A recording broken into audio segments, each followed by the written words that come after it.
Hello, my name is Tyler Brownlee. This is my review of the animated motion picture Coco, released in 2017, and it is rated PG. It was produced by Darla K. Anderson and directed by Key Unkrich and co-directed by Adrian Molina. The top actors in the movie were Miguel Rivera, who was a 12-year-old boy who longed to be a musician like his favorite musician Ernesto de la Cruz. Hector Rivera was Imelda Rivera's husband and Miguel's great-great-grandfather who left the family to pursue a career in his music with his friend Ernesto de la Cruz. Imelda Rivera is a matriarch of the family and Miguel's great-great-grandmother.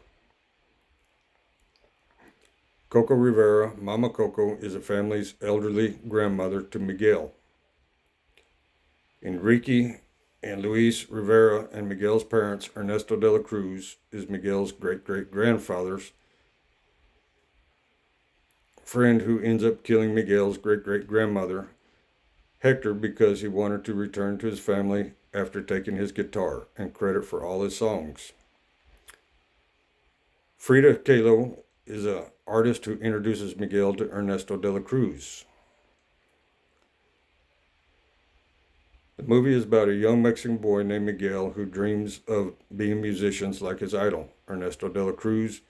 However, music is forbidden in his family because his great-great-grandfather, Hector Rivera, left his great-great-grandmother, Imelda Rivera, to pursue a career in music. The great-great-grandmother, Imelda, is left with nothing to support her family and starts a shoemaking business. All the family is involved in the business, and they also want Miguel to enter the shoemaking business too.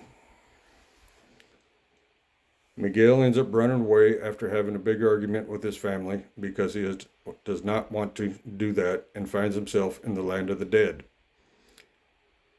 There he meets Hector, who is a forgotten spirit, a skeleton, and unbeknownst to him, his great-great-grandfather. Hector tricks Miguel into taking his picture so that Miguel will take it back to his daughter, Coco Rivera, so that he too can be placed on the altar of the dead with all the other loved ones who have passed on, so that he too will never be forgotten.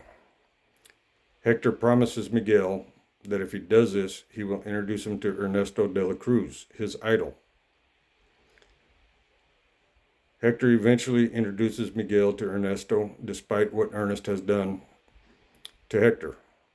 In the end, Miguel ends up returning home with a picture of Hector. He reconciles with his family and apologizes for everything he has done.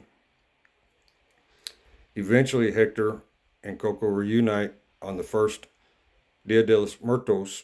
Hector watches Miguel play the song Proud Corazon on the guitar after his picture is placed on the altar so that he will never be forgotten.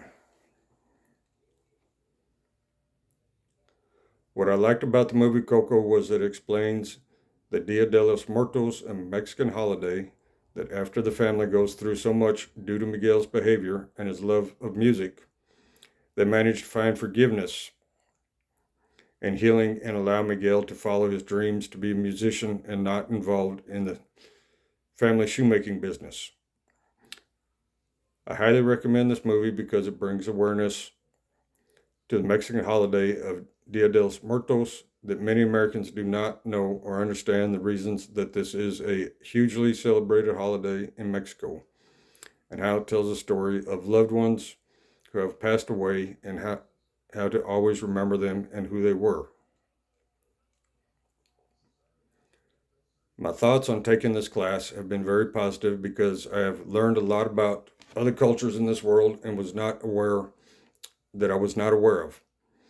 It also opened my eyes to how other cultures are very family orientated despite what we hear in the news. I plan on watching more Bollywood movies because they are family orientated and colorful. This is Tyler Brownlee signing off. Thanks for watching.